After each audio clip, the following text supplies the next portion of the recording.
एक घने जंगल में भोला नाम का एक भालू रहता था। भोला हमेशा से उड़ने का सपना देखता था। वह सोचता था कि अगर उसके पास पंख होते तो वह आसमान में उड़कर दुनिया की सैर कर सकता था। लेकिन उसे यह भी पता था कि भालू उड़ नहीं सकते। एक दिन भोला को जंगल में एक जादुई पंख मिला।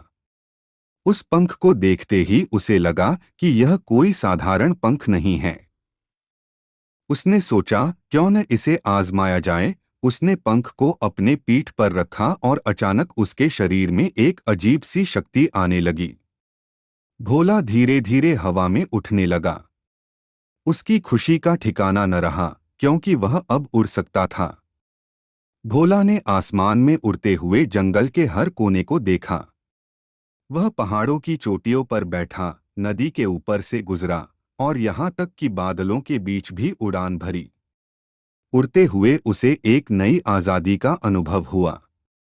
लेकिन धीरे धीरे उसे समझ आया कि उड़ना जितना मज़ेदार है उतना ही मुश्किल भी।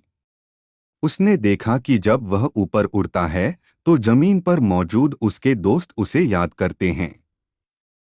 वह उड़ान के मज़े में इतना खो गया था कि उसने अपने दोस्तों और परिवार को भी भूल गया था। आखिरकार भोला ने सोचा कि शायद उड़ान की इतनी ज़रूरत नहीं है जितनी कि दोस्तों और परिवार के साथ रहना। उसने जादुई पंख को वापस जमीन पर रख दिया और फिर से अपने पुराने जीवन में लौट आया। अब भोला उड़ नहीं सकता था, लेकिन उसने महसूस किया कि असली खुशी आसमान में उड़ने में नहीं, बल्कि अपने परिजनों के साथ रहने में है। उसने अपने दोस्तों के साथ मिलकर जंगल में खुशहाल जीवन बिताना शुरू कर दिया और उड़ने के सपने को छोड़कर अपने वर्तमान को पूरी तरह से जीने लगा। इस तरह भोला ने सीखा कि कभी-कभी हमें अपनी इच्छाओं को छोड़कर जो हमारे पास है, उसे संजोना चाहिए।